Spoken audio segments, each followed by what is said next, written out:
wabarakatuh. Perkenalkan saya Teguh Arifin, CGP Angkatan ke-8 Kabupaten Musi Banyuasin. Ini berikut kami akan terkait dengan tugas modul 3.1, yaitu tentang pedoman wawancara dalam pengambilan keputusan untuk setiap sekolah.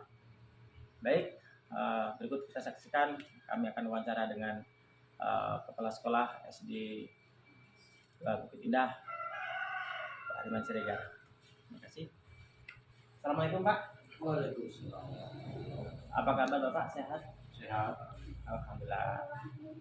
Begini Pak, saya adalah salah satu calon guru penggerak Angkatan 8 Kabupaten Banyuasin yang dalam hal ini kami sedang bertugas atau melangkah pada kegiatan modul 3.1, yaitu langkah-langkah pengambilan keputusan dalam kasus dilema etika dan rujukan moral. Mohon maaf Pak, saya menunggu waktunya sebentar. Saya akan sedikit ngobrol santai Pak ya. Ini bukan mewawancarai ataupun bertanya-tanya yang sifatnya prinsip, tidak Pak. Ini kita hanya ngobrol santai saja. Bapak kepala sekolah di sini Pak ya? Iya benar. Sudah lama Bapak menjadi kepala sekolah, dari sekian lama menjadi seorang kepala sekolah. Bagaimana Anda bisa mengidentifikasi kasus-kasus yang ada ataupun yang terjadi di sekolah Bapak? Apakah itu termasuk dilema etika ataupun rujukan moral Pak? Dari mana Bapak bisa mengidentifikasinya Pak? Ya, kita identifikasi itu lewat jalur observasi dulu permasalahannya. Oh iya betul Pak, observasi Pak ya. Observasi sudah itu kita panggil guru-guru membuat laporan, Iya. terutama guru wali kelas. Oh iya Pak, Siswa yang bersangkutan. betul Pak. Kita menerima laporan dari guru kelas yang bersangkutan. Sudah itu melihat dan menilai langsung permasalahannya, hingga bisa membuat kesimpulan apakah memerlukan dilema etika dalam pertimbangan itu, atau kita perlu bujukan moral. Iya, betul sekali Pak. Berarti pas sekali Pak ya, dari sekian kasus yang telah kita atau Bapak tangani, berarti pas dengan modul kami Pak. Itu ada termasuk dalam kasus dilema etika ataupun rujukan moral Pak ya. Oke, terima kasih. Ini ada pertanyaan kedua Pak ya. Selama Bapak menjadi kepala sekolah, bagaimana Bapak bisa membuat keputusan ketika ada suatu kasus yang terjadi ataupun ada permasalahan-permasalahan yang terjadi di sekolah Bapak? Bapak pakai prinsip Ada prinsip 3, prinsip rasa peduli terhadap siswa dan dunia pendidikan. Sudah itu prinsip kita, peraturan di sekolah mau nggak mau ya kita disiplinkan juga. Dan prinsip hasil akhir, karena suatu keputusan dalam memecahkan masalah harus ada hasil akhir. Betul Pak. Kemudian ada lagi Pak, barangkali. Sudah itu kita buat juga paradigma atau dugaan. Ya, betul. Dugaan dalam mengambil suatu keputusan itu individu lawan kelompok, keadilan dengan rasa kasihan kita pertimbangkan juga. Rasa kebenaran dengan kesetiaan. Nah, dalam hal ini kita pertimbangkan juga jangka pendek dan jangka panjang. Ya, betul sekali Pak. Jadi setiap pengambilan keputusan di sekolah ini atau di sekolah Bapak yang Bapak pimpin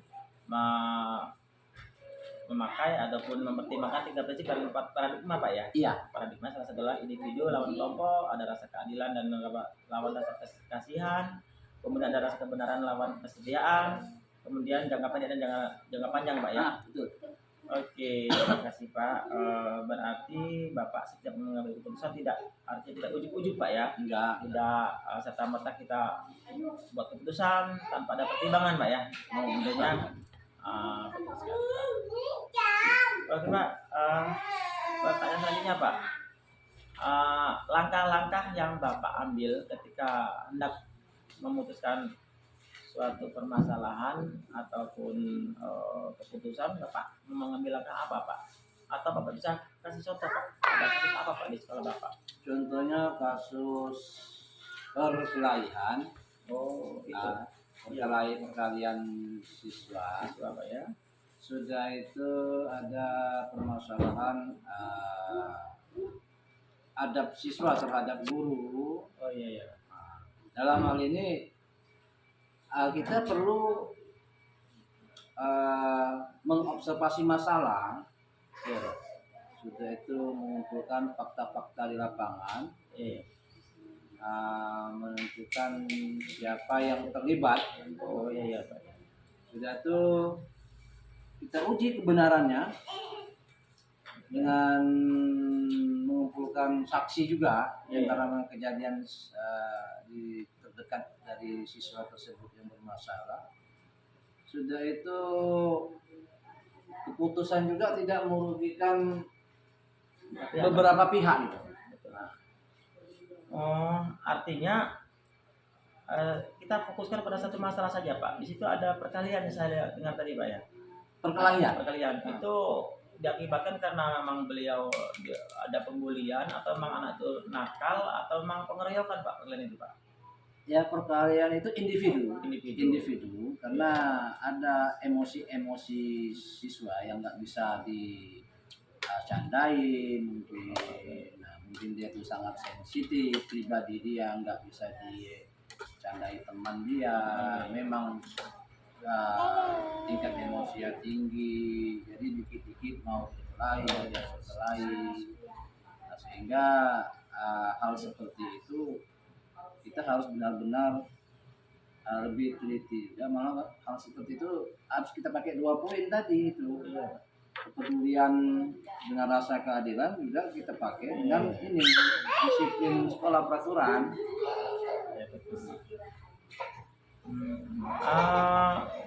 Pernah Bapak menangani masalah tersebut ataupun memanggil siswa tersebut atau pernah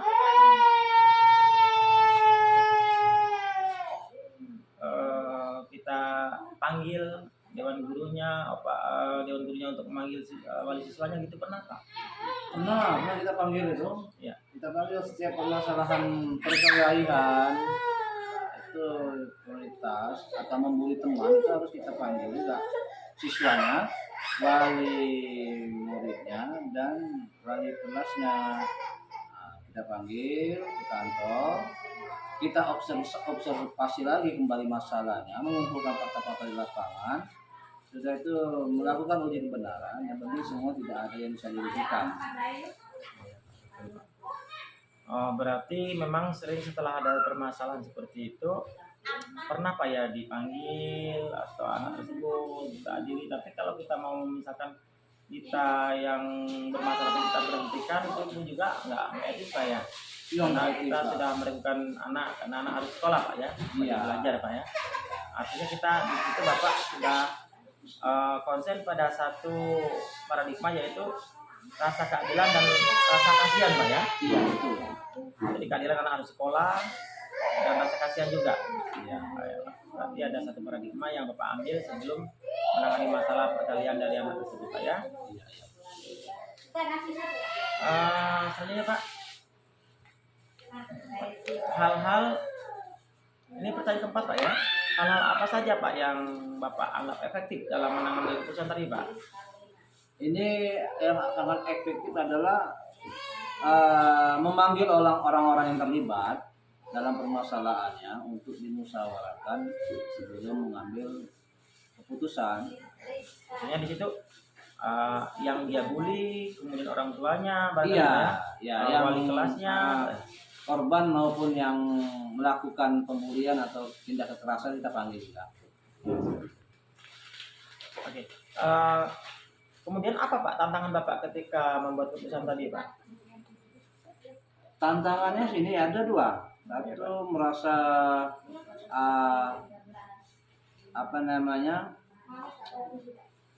terbeban ketika ada yang dikorbankannya. Karena ada dikorbankan, ini harus benar-benar Adil Pak ya? Adil. Nah, di sini harus kita tegakkan dari disiplin sekolahnya. Walaupun si penindak kekerasan tadi kita kasih hukuman disiplin sekolah, kita rasa keadilan, kita ada juga sama dia. Tantangannya adalah setelah masalah ini sudah selesai, tidak ada lagi buntut di belakang atau permusuhan atau permasalahan di luar sekolah sama menyangkut wali murid. Ini sudah suatu kepuasan karena sudah selesai di sekolah, nggak merembet keluar sekolah, bahkan ke keluarga mereka berdua. Ini suatu kepuasan. Iya betul Pak. Jadi kalau misalkan kita bisa menyelesaikan sekolah tanpa ke polisi misalkan gitu, kita udah bisa ada rasa kepuasan Pak ya. Ada kepuasan tersendiri. Oh iya Pak, masih ada sedikit lagi Pak. Apakah ketika Bapak memutuskan permasalahan itu langsung kita diputuskan saat itu, atau Bapak butuh waktu Pak untuk memutuskan masalah tadi dengan wali siswa ataupun dengan murid tadi? Nah, masalah ini kita lihat dulu situasi, kondisi, Permasalahannya. dan permasalahannya seberapa besar ataupun kecil. Kalau masalahnya kecil itu disesuaikan di sekolah. Tapi kalau permasalahannya besar itu kita perlu jangka waktu, memang nggak terlalu panjang sih. Tapi berusaha disesuaikan di sekolah, jangan sampai berlarut-larut sampai di luar sekolah. Misalkan melibatkan kades gitu Pak ya. Itu jangan sampai melibatkan kades. Selagi kita mampu di sekolah, kita selesaikan di sekolah. Kalaupun misalkan iya Pak, kita harus terpaksa melibatkan pemerintah desa, itu Bapak usahakan untuk berapa hari Pak kira-kira? Secepat mungkin atau mungkin lebih panjang waktunya? Nah, kalau sejak melibatkan pemerintahan desa, berarti permasalahan ini kan maksud besar satu. Yang kedua, mungkin dari wali murid dan keluarga murid yang jadi korban nggak puas, cuman itu kita harus koordinasi dengan kepala desa, usahakan jangan sampai berlarut-larut, secepatnya lah, tidak perlu lama. Jika masih perlu pertimbangan, berarti Bapak perlu waktu dulu Pak ya. Jika tidak, berarti Bapak langsung memutuskan saat itu juga di sekolah. Saat itu juga di sekolah. Dan kalaupun iya, nanti kedepannya kita akan lihat perkembangannya Pak ya. Anak tersebut mudah-mudahan bisa kita bina, bimbing lagi sehingga anak itu bisa kembali berkumpul dengan komunitasnya Pak ya. Bisa bersosialisasi dengan kawan-kawan. Oke Pak, ini udah di ujung Pak pertanyaannya. Apakah ada Pak orang-orang atau faktor yang mempermudah dalam pengambilan keputusan Bapak waktu itu ketika Bapak Anda memutuskan sesuatu? Apakah itu ada faktor-faktor yang mempermudah Pak? Ya pasti ada yang mempermudah kita, faktor-faktor sehingga masalah ini bisa selesai, terutama orang-orang yang terlibat. Orang-orang yang terlibat dalam masalah itu harus bisa diajak kerjasama, pengertian kalau mau menyelesaikan masalah. Jangan mengambil suatu egonya masing-masing. Sudah itu rasa pengertian dan solidaritas. Keputusannya semua atas musyawarah. Oke Pak, sudah sampai ke penghujung nih Pak untuk interview atau wawancara kita hari ini Pak. Sekarang apakah ada pesan Bapak buat saya Pak? Ini terkait dengan guru penggerak nih Pak. Ini kan banyak nih paradigma orang-orang guru penggerak itu sulit, guru penggerak itu susah diikuti, banyak yang lemah, banyak yang nggak lulus gitu Pak. Ada Pak motivasi buat saya Pak ke depan? Ya motivasi kepada CGP ini, motivasi Anda jangan mudah menyerah, karena ini sebuah tantangan untuk memajukan sebuah pendidikan, merupakan suatu terobosan bagaimana mengembangkan situasi, kondisi, moral, dan aktivitas di sekolah, sehingga pada dasarnya anak-anak tadi bisa kita pantau kekurangannya, kelebihannya, dan juga memang sih beban semakin banyak, tugas semakin berat. Cuman ini tadi saya bilang, untuk membangkitkan suatu aura dunia pendidikan, ya memang perlu penelitian tingkat dalam. Nah, jadi ini bukan merupakan suatu ancaman sebenarnya. Iya. Karena banyak saya dengar, aduh Bang Tunggal ini enggak, Iya. bukan seperti itu. Betul sekali. Bukan seperti itu. Jadi harapan ke depan buat yang lain-lain bisa ikut gitu Pak ya. Harapannya untuk ke depan kalau ada kawan-kawan ya bagus itu. Ya. Ikut program CGP. Karena apa tadi kan program CGP ini untuk meningkatkan keprofesionalan guru dalam hal mengajar, membagi ilmu, dalam hal untuk meneliti keadaan sekolah, sosial dengan masyarakat, semua lengkap di CGP ini sebenarnya. Sehingga pada dasarnya ya untuk memajukan dunia pendidikan ya semuanya kalau ada program ini ikutlah gitu. Yang belum. Oh iya Pak, terima kasih banyak Pak atas waktunya Pak hari ini bisa interview, bisa wawancara dengan saya. Mudah-mudahan yang menjadi acara kita hari ini diagendakan bahkan juga buat sekolah, dan terima kasih juga atas nasihatnya dan motivasinya. Mudah-mudahan saya ke depan juga akan mengajak teman-teman yang lain Pak untuk ikut CGP, karena ini adalah program pemerintah kita untuk memajukan dunia pendidikan Pak ya. Dan Bapak sendiri sudah sangat mendukung, terima kasih. Barangkali itu saja Pak yang dapat kita sampaikan atau bincang kita hari ini. Mudah-mudahan kita bisa berkami lagi ke depan Pak nantinya di waktu yang berbeda, di dalam suasana yang berbeda Pak. Dan untuk hari ini sekali lagi kami terima kasih atas waktunya, dan sekali lagi mudah-mudahan Bapak tetap sehat dan kita semua bisa diberi keberkahan Allah Subhanahu wa taala. Amin. Terima kasih Pak ya. Ya. Masih. Assalamualaikum. Waalaikumsalam warahmatullahi wabarakatuh. Sen. Assalamualaikum warahmatullahi wabarakatuh. Perkenalkan, saya CGP Angkatan 8 Kabupaten Yasin, Teguh Arifin, dan kali ini saya bertugas yaitu dalam penugasan modul 3.1, yaitu dalam hal tugas wawancara dalam pengambilan keputusan yang berbasis nilai-nilai kebajikan sebagai kepala sekolah. Baik, kali ini saya bersama dengan kepala sekolah SD Negeri 2 Bukit Indah, yaitu Bapak Armianto SPD, yang kali ini insya Allah kita akan sama-sama berdiskusi atau berdialog sebentar. Selamat pagi Pak. Apa kabar Pak? Sehat? Alhamdulillah sehat. Terima kasih Pak. Mohon maaf Pak, minta izin waktunya sebentar. Kali ini saya dalam tugas yaitu modul 3.1, yaitu akan sedikit berdiskusi dengan Bapak, yaitu mengenai tugas-tugas dalam hal pengambilan keputusan yang berbasis nilai-nilai kebajikan sebagai kepala sekolah. Dalam hal ini nanti Bapak kami akan bertanya sedikit Pak dengan Bapak, dan akan bisa menjawab yang hal-hal yang tidak hanya dalam hal yang prinsip Pak, sehingga hanya sekitar memutuskan ketika kita punya permasalahan. Jadi dalam setiap permasalahan itu ada terbagi dua. Yang pertama ada dilema etika Pak, yang kedua adalah kehidupan moral. Nah, selama Bapak menjadi kepala sekolah, barangkali sudah sering kayak ada kasus-kasus yaitu yang terkait langsung dengan anak didik, atau dengan dewan guru, ataupun dengan pendidikan, atau bahkan dengan masyarakat sekitar ya. Nah, bagaimana Bapak bisa mengidentifikasi kasus tersebut bahwa itu adalah etika moral, dilema etika atau kehidupan moral? Ya, dalam kasus itu kita perlu disikapi ataupun perlu kita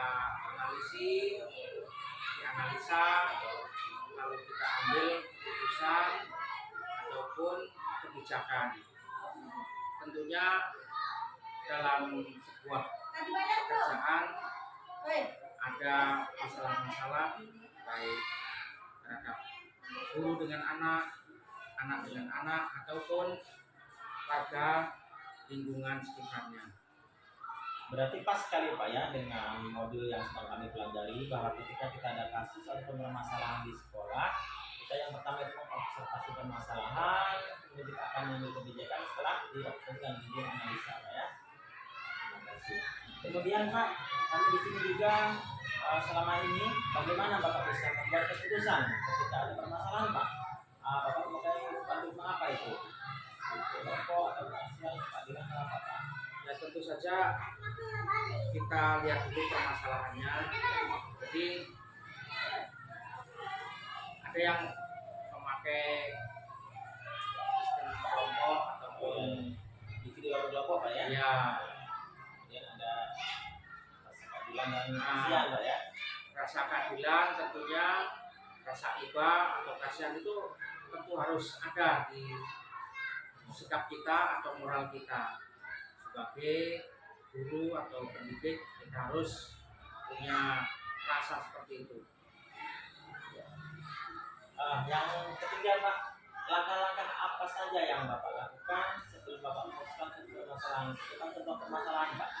Bapak barangkali ada kasus atau permasalahan di sekolah Bapak dan bagaimana cara memutuskan?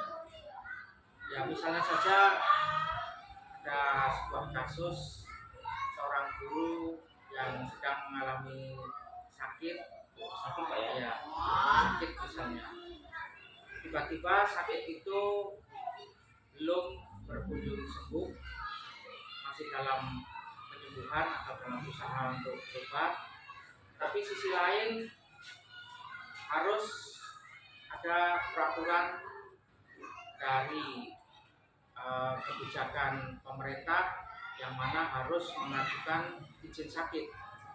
Nah, dalam hal izin sakit itu akibat dari hal tersebut atau izin sakit, yang bersangkutan akhirnya tidak menerima tunjangan seperti sertifikasi atau PPP atau tamsil, nah, hanya menerima gaji. Gaji itu pun sebenarnya kami belum tahu apakah gaji sebelumnya atau gaji pokok saja.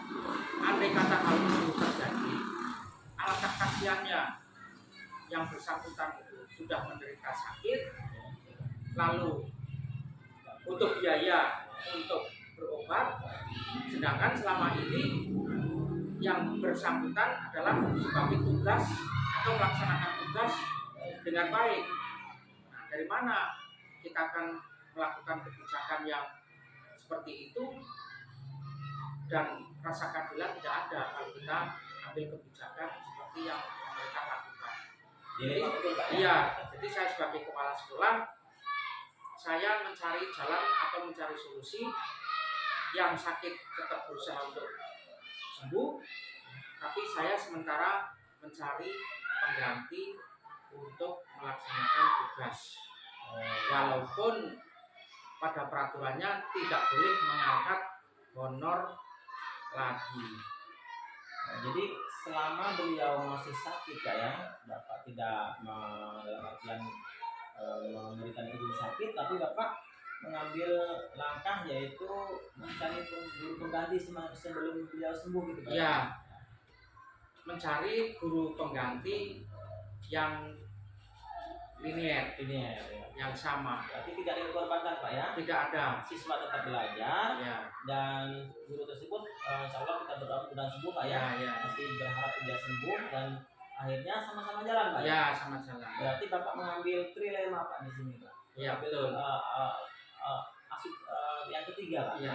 Karena ini tidak berhenti, ini juga tidak dikorbankan dan Bapak mengambil solusi jalan tengah yang sama-sama tidak merugikan anak, sehingga ini namanya trilema Pak. Betul, Bapak sudah menjelaskan yang bijak sekali, dan itu artinya di trilema ini karena intinya kita tidak mengorbankan anak Pak di sini Pak. Tidak ada yang dikorbankan. Iya, betul. Nanti saya ulangi Pak, berarti yang pertama Pak mengobservasi masalah tadi, kemudian Bapak mengumpulkan fakta-fakta di lapangan, kemudian ambil sakit dan anak juga tidak belajar, dan menentukan siapa yang terlibat Pak ya. Ada keluarganya, ada guru yang lain, kemudian ada juga masyarakat dan siswa juga Pak ya. Kemudian yang terakhir adalah melakukan uji kebenaran Pak. Oke.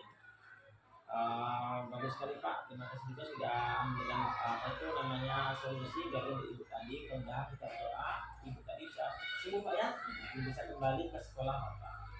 Oke, kemudian selanjutnya Pak, ini ada pertanyaan keempat. Hal-hal apa saja Pak yang Bapak anggap efektif dalam keputusan tadi Pak?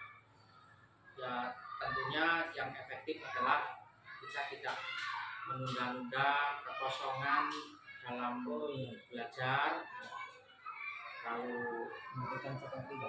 dia jadi anak selalu dapat pembelajaran dengan guru yang sama pendidikannya, yang linear tentunya, dan saya yakin sudah saya cek betul guru sebagai pengganti sementara adalah bertanggung jawab dan selalu hadir setiap saat ada mata pembelajaran. Ada tantangan nggak Pak selama Pak ngasih solusi tadi? Ya, Ada tantangan. Tantangannya adalah salah satunya adalah perasaan. Iya, bukan perasaan.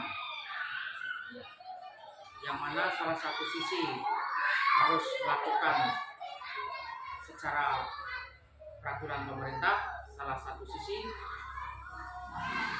ikut merasakan beban rasa kasihan, rasa keadilan dari yang bersangkutan atau yang sakit.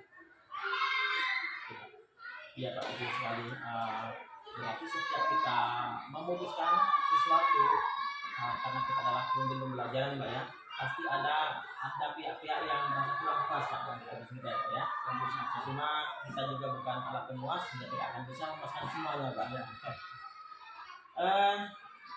Pertanyaan yang keenam nih Pak, apakah ketika Bapak memutuskan permasalahan tersebut itu langsung atau butuh waktu Pak? Tergantung dari permasalahan. Iya, kondisi permasalahan. Ya.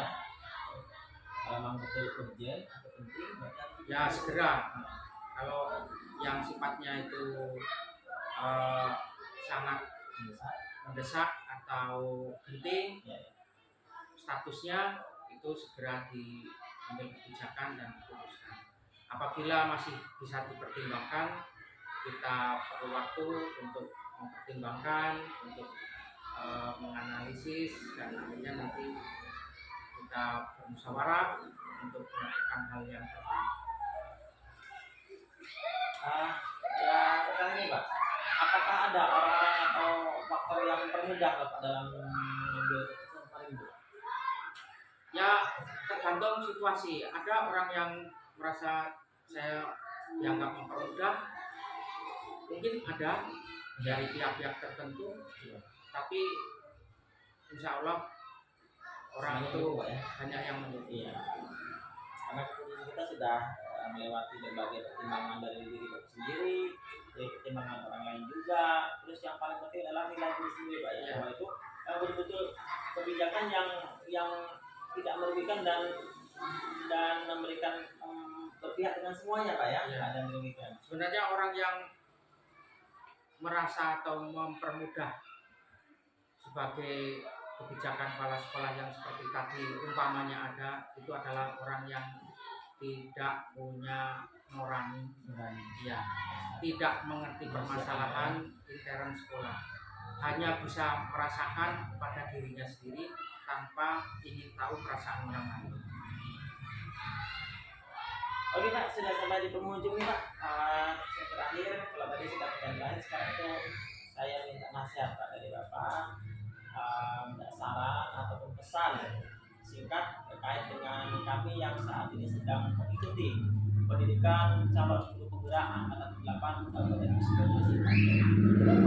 Terima kasih untuk para CGP.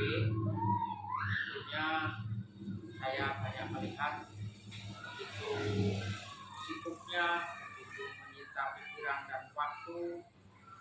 Maka dari itu sudah mulai berjalan sebagaimana mestinya. Maka dari itu jangan putus asa di tengah jalan, selalu semangat. Apapun rintangannya, apapun permasalahannya, tentu saja kalau dikerjakan pasti akan selesai juga. Dan untuk CGP perlu memberi support atau semangat pada yang lain yang belum mendaftar, supaya ingin mendaftarkan diri sebagai CGP.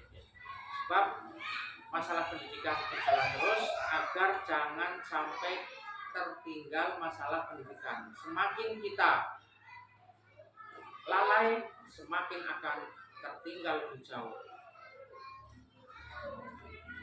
Oke, terima kasih sekali Pak atas waktunya, terima kasih atas nasihatnya dan sarannya. Mudah-mudahan di depan saya akan mengajak kawan-kawan yang lain bisa satu frekuensi dengan saya Pak. Saya kerja ini meskipun kita waktu dan padat sekali, tapi saya tetap semangat, dan yang paling membuat saya semangat adalah Bapak sendiri selaku pimpinan di sini yang sudah memberikan support dan dukungan penuh kepada kami dan selalu memberikan motivasi kepada kami, dukungan, nasihat sehingga kami tetap semangat, dan mudah-mudahan kami bisa menyelesaikan dengan selama sampai akhirnya Pak.